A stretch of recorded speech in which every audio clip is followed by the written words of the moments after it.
Bonjour, c'est Nicolas pour CIS. Alors nous sommes au Fab Lab avec Delphine. Delphine, bonjour. Bonjour.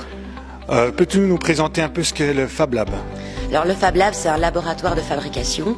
Donc il y a plusieurs machines à commande numérique, donc pilotées par des ordinateurs qui sont à la disposition de tous pour pouvoir faire des prototypes ou des mini-séries ou des choses comme ça. Donc on a des découpeuses laser, des imprimantes 3D, une thermoformeuse et les personnes viennent pour fabriquer quelque chose.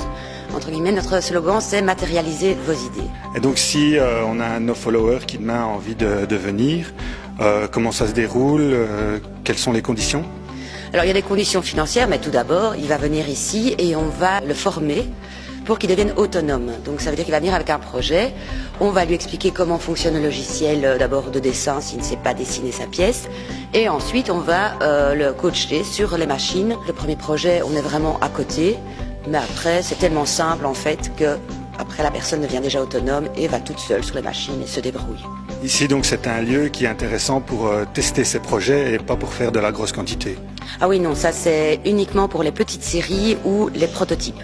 Une fois qu'on passe un certain cap, refaire 1000 fois la même pièce ici, c'est de toute façon pas intéressant financièrement. Là on renvoie vers d'autres ateliers de production.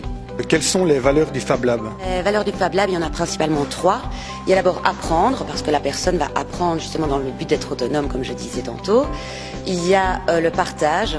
Donc on est pour notamment les fichiers en open source, on est pour le partage des connaissances au sein de ce lieu. Les gens se parlent et s'échangent des bons tuyaux. Et il y a surtout la valeur du faire. Les personnes doivent faire elles-mêmes le projet. On n'est pas là pour réaliser à la place de la personne son projet. Donc imaginons quelqu'un vient et nous dit voilà cette pièce-là je la veux en 3D, je reviens dans 15 jours la chercher. Non. Là, on envoie vers d'autres partenaires comme l'atelier V-Cube qui se trouve juste à côté. On ne se met pas en concurrence avec le secteur privé parce que tout d'abord, on a un service de l'ULB dans le cadre du Hub créatif et donc on bénéficie de subsides du FEDER. Et donc dans ce cadre-là, nous, d'une manière, c'est notre éthique à Sylvain et moi, donc c'est de ne surtout pas se concurrencer avec le secteur privé.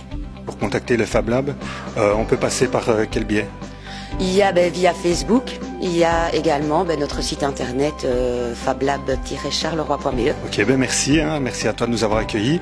Et donc on vous invite à rejoindre la page CIS et la page du Fab Lab Charleroi.